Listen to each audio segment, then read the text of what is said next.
Meron tayo ditong buntot ng baboy tapos sasamahan natin siya ng lengko. Para sa akin, masarap isigang ito. Lagay na natin itong ating buntot. Tapos papakuluan lang natin siya ng 10 minuto. Tapos i-drain natin.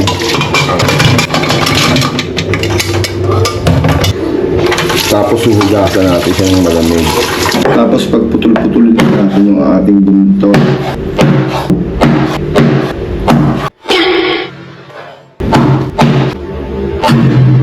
Siyempre, palalambutin natin yung dito sa ating pressure cooker. Siguro mga 1 oras lang. Tapos, lalagyan natin siya ng maraming luya, onion leeks, yung pinakapuno niya. Habang pinapalambot natin yung ating sibuntot,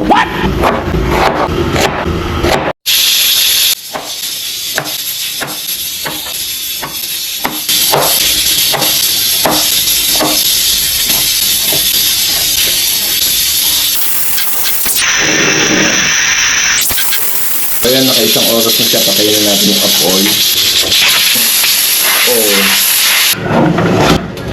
Tingnan natin kung malambot na. Oops, ang lambot. Sobrang lambot. Tapos lalagyan na natin siya ng sibuyas at kamatis. Sabihin na yan. Tapos ilalagay na rin natin itong ating pampaasim, sinigang mix. Tapos add tayo ng tubig. Medyo kumaunti yung kanyang sabaw eh.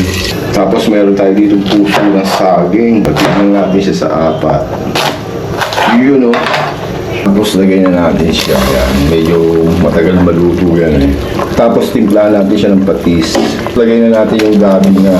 Tingnan natin pag malambot na yung gabi niya yun. Malambot na siya. Tapos lagay na natin itong ating labanos.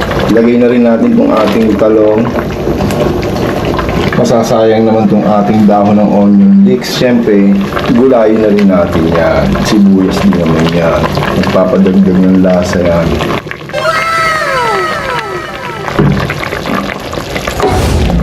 Siyempre, titikman naman natin ngayon yan.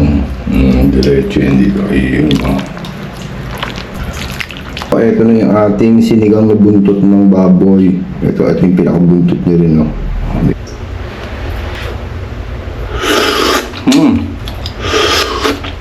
Sabaw pa lang, champion. Ito yung pinakabuntot niya, oh. Ang lambot. Lalagyan natin ng toppings. Ito perfect bite ko. Sarap.